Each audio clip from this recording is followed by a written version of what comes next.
ایک فورس آپ اچھی طرح جانتے ہیں کہ اسٹیبلائزیشن فورس وہاں پہ پہنچائی جائے گی. تو شہباز شریف نے فٹافٹ ڈونلڈ ٹرمپ کی تعریفوں والا ایک ٹویٹ داغ دیا اور اس میں وہ کہتے ہیں جی کہ پاکستان غزہ پیس پلان کے تحت غیر مسلح کرنے کے عمل پر عمل درآمد کے حوالے سے بورڈ آف پیس کے تحت پیش رفت کا خیر مقدم کرتا ہے. پھر آگے ڈونلڈ ٹرمپ کی تعریفیں ہیں. پھر انہوں نے امید کا اظہار کیا کہ اقوام متحدہ کی قراردادوں کے مطابق ایک فلسطینی ریاست بھی مستقبل میں بن جائے گی 1967 سے پہلے والی پوزیشن پر. تو یہ تو ایک مطالبہ ہے یا ایک خواب ہے, لیکن ڈونلڈ ٹرمپ نے اور نیتن یاہو نے ایسا کوئی وعدہ نہیں کیا اور لگاتار وہ خلاف ورزی کر رہے ہیں جنگ بندی کے معاہدے کی.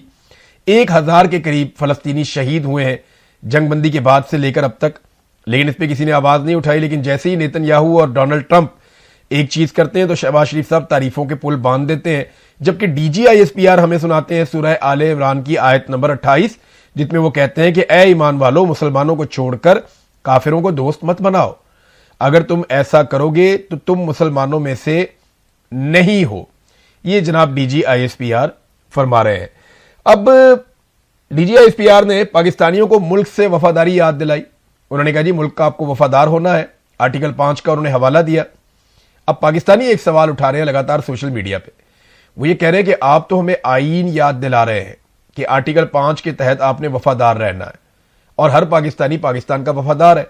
وہ ووٹ بھی ڈالتا ہے, وہ ٹیکس بھی دیتا ہے, وہ قانون کے مطابق چلتا ہے, اور وہ کوشش کرتا ہے کہ ہر غلط چیز کی نشاندہی بھی کرے اور ریاست کے ساتھ وفادار رہے. لیکن پاکستان کی ملٹری اسٹیبلشمنٹ یا ملٹری جرنلز, کیا وہ اپنے حلف سے غداری کرتے ہیں یا نہیں کرتے؟ وہ اپنے حلف کی خلاف ورزی کرتے ہیں.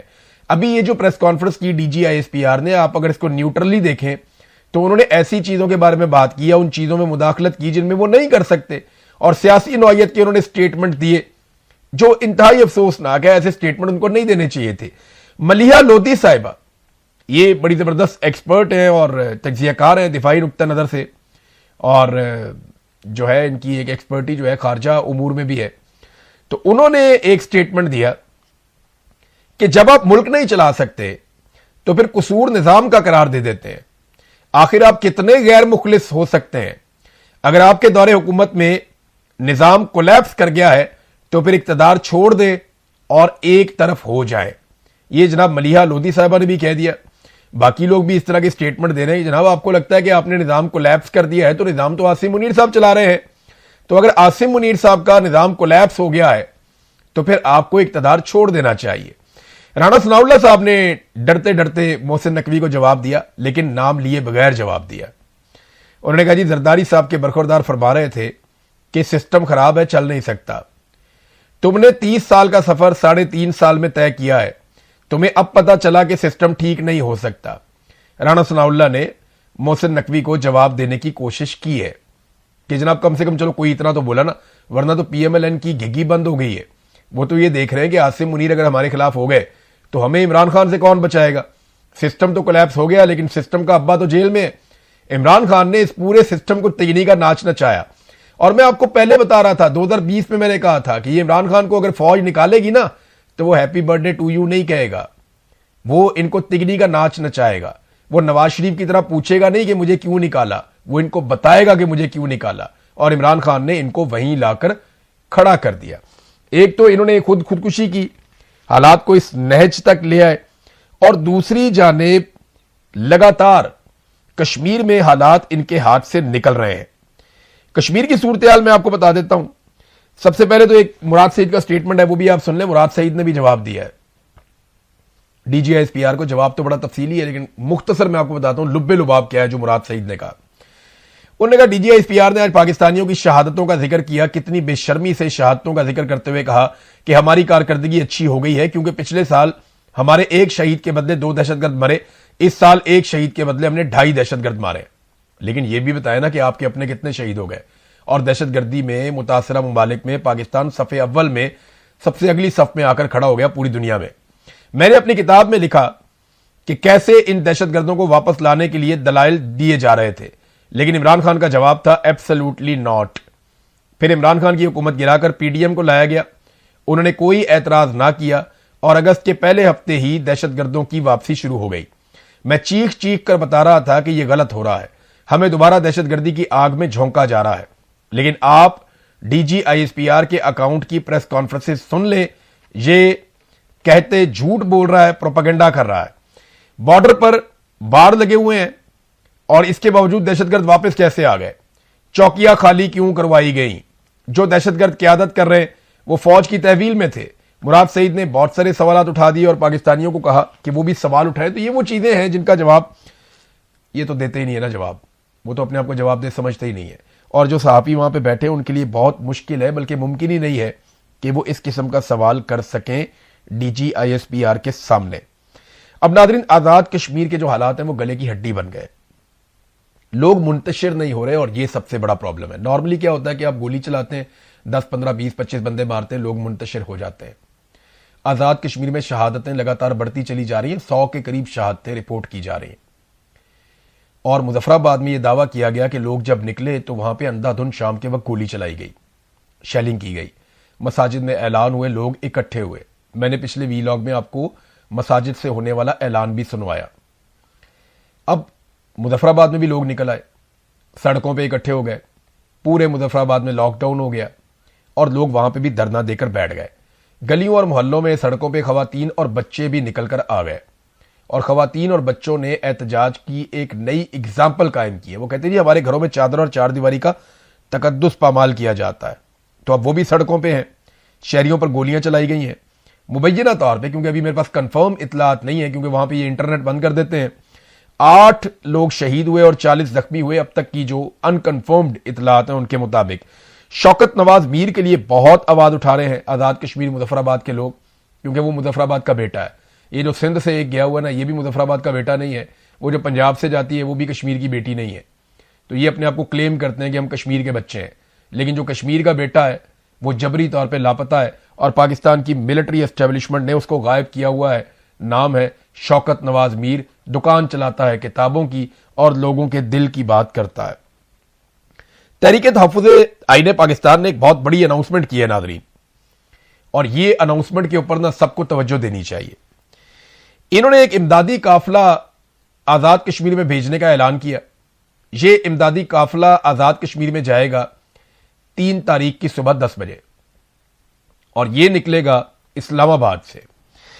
اسلام آباد میں صبح 10 بجے F10 مرکز اسلام آباد سے ایمبولینسز، ادویات، ڈاکٹرز، پیرامیڈیکل سٹاف، رضاکار کھانے پینے کی اشیاء لے کر آزاد کشمیر جائیں گے، اور اس میں جناب انہوں نے اپیل کی ہے خاص طور پہ پیرامیڈیکل سٹاف اور ڈاکٹر سے کہ وہ اپنی رجسٹریشن کروائیں۔ رجسٹریشن کا ایک فارم بھی انہوں نے جاری کر دیا ہے، سوشل میڈیا پہ ہر جگہ پہ یہ فارم جو ہے وہ دستیاب ہے، اور یہ اپیل کی ہے کہ زیادہ سے زیادہ لوگ اور رضاکار اس کے اندر شرکت کریں، اور آزاد کشمیر کے لوگوں کی مدد کے لیے ادویات، کھانے پینے کی چیزیں اور باقی ساز و سامان لے کر جائیں، مرہم پٹی کا سامان لے کر جائیں، اور ایمبولینسز بھی وہاں پہ جائیں گی، ڈاکٹرز اور پیرامیڈیکل سٹاف بھی جائیں گے۔ اب یہ بہت بڑا چیلنج ہے پاکستان کی ملٹری اسٹیبلشمنٹ کے لیے کہ وہ اس قافلے کو جو امدادی سامان لے کر جا رہا ہے آزاد کشمیر میں داخل ہونے دیتے ہیں یا نہیں ہونے دیتے۔ اگر وہ انہیں جانے دیں گے تو اس کا مطلب ہے پھر چیزیں جا کر یہ لوگ دیکھیں گے، رپورٹ کریں گے، وہاں پہ لوگوں کا علاج کریں گے، لوگوں کو سہولت ملے گی۔ اور اگر نہیں جانے دیتے تو بالکل یہ وہی کام کریں گے جو نیتن یاہو نے فلسطین میں کیا، کہ وہاں پہ انسانی امداد کو روکا گیا اور انسانی امداد کو فلسطین میں داخل نہیں ہونے دیا گیا۔ کشمیریوں کے لیے برطانیہ میں بہت بڑا احتجاج ہوا ناظرین۔ یہاں پہ لوگوں نے عاصم منیر اور ان کے علاوہ جو ایک خواجہ آصف اور دیگر کچھ لوگوں کے خلاف پوسٹرز اٹھائے ہوئے تھے، اور وہ شدید احتجاج کر رہے تھے۔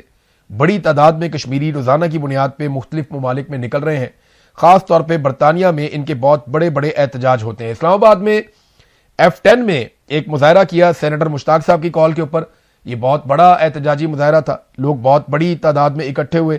تو سینیٹر مشتاق کی یہ کوشش ہے، اور انہوں نے آزاد کشمیر کے حق کے لیے، کشمیر کے شہریوں کے لیے بڑا مظاہرہ کیا ہے۔ تو اسلام آباد میں تو یہ مظاہرہ ہو گیا، لیکن مریم نواز بالکل حسینہ واجد کی طرح ریئیکٹ کرتی ہیں۔ خود تو کہتی ہے میں کشمیر کی بیٹی ہوں، لیکن کشمیریوں کے حقوق کے لیے کشمیر کے جھنڈے لے کر جو خواتین و حضرات لاہور میں نکلے، ان کے ساتھ ایسے سلوک کیا گیا جیسے وہ کسی دشمن ملک سے آئے ہوئے۔ انہیں بروٹلی پکڑا گیا، انہیں گھسیٹ کے گاڑیوں میں ڈالا گیا، ان سے جھنڈے چھین لیے گئے۔ تو یہ زیادتی ہم نے پنجاب میں لاہور میں دیکھی، اس سے پہلے کبھی ہم نے اس بارے میں سوچا بھی نہیں تھا لیکن اب اس قسم کا طرز عمل ہے اور مریم نواز کی ساری سیاست کا خاصہ ہی ظلم، جبر، بربریت اور یہی چیزیں ہیں۔ میر وائز عمر فاروق یہ مقبوضہ کشمیر کے رہنما ہیں اور انہوں نے ایک سٹیٹمنٹ جاری کیا ہے جس میں انہوں نے کشمیریوں کے حق میں بیان دیا اور قیمتی جانوں کے ضیاع کے اوپر افسوس کا اظہار کیا۔ انہوں نے دعا بھی کی اور بات چیت پر زور دیا، مسائل کو بیٹھ کر حل کریں، جمہوری حقوق دیے جائیں۔ تو آزاد کشمیر کے شہریوں کے حق میں ایک بڑی آواز جو ہے وہ مقبوضہ کشمیر سے اٹھی ہے۔ اب دیکھیں کیسی الٹی گنگا بہ رہی ہے۔ مقبوضہ کشمیر میں ظلم ہوتا تھا تو آواز پاکستان سے اور آزاد کشمیر سے اٹھتی تھی، آج آزاد کشمیر میں ظلم ہو رہا ہے تو آواز مقبوضہ کشمیر سے اور پوری دنیا سے اٹھ رہی ہے۔ کیسی بات ہے؟ عاصم منیر صاحب نے آنے کے بعد پورا کا پورا ریورس گیئر ہی لگا دیا پاکستان کو، یعنی وہ تمام چیزیں جن میں ہم آگے ہوتے تھے ان تمام چیزوں میں ہم پیچھے ہو گئے۔ دہشت گردی جس کو ہم نے ختم کر دیا تھا، عاصم منیر صاحب کے آنے کے بعد وہ بہت بڑی ہے۔ محسن نقوی جو ان کے عزیز ہیں، ان کے قریبی ہیں، ان کو لگا دیا وزیر داخلہ اور انہوں نے تباہ و برباد کر دیا پاکستان میں امن و امان کو۔ کرکٹ پاکستان بہت بہتر جا رہا تھا، آگے بڑھ رہا تھا، اس کے اندر پاکستان کا ستیہ ناش کر دیا، پاکستان کا بٹھا ہی بیٹھ گیا۔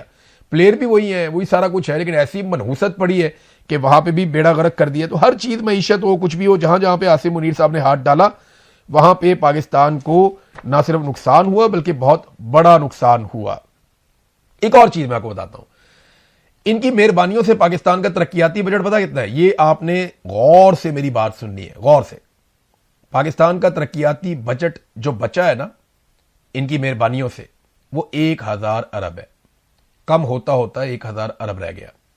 یعنی جو ہمارے ترقیاتی منصوبے لگیں گے یا ترقیاتی کام پاکستان میں ہوں گے ان کا بجٹ ہے 1000 ارب، جبکہ جو پیسہ ہم نے کیپیسٹی پیمنٹ کی مد میں آئی پی پیز کو دینا ہے، یعنی وہ بجلی جو انہوں نے پیدا ہی نہیں کی، جو بجلی پیدا ہی نہیں ہوئی، جو بجلی کبھی بنی نہیں، اس بجلی کے نہ بنانے پہ ہم نے آئی پی پیز کو جو پیسہ دینا ہے وہ 1800 ارب روپیہ ہے۔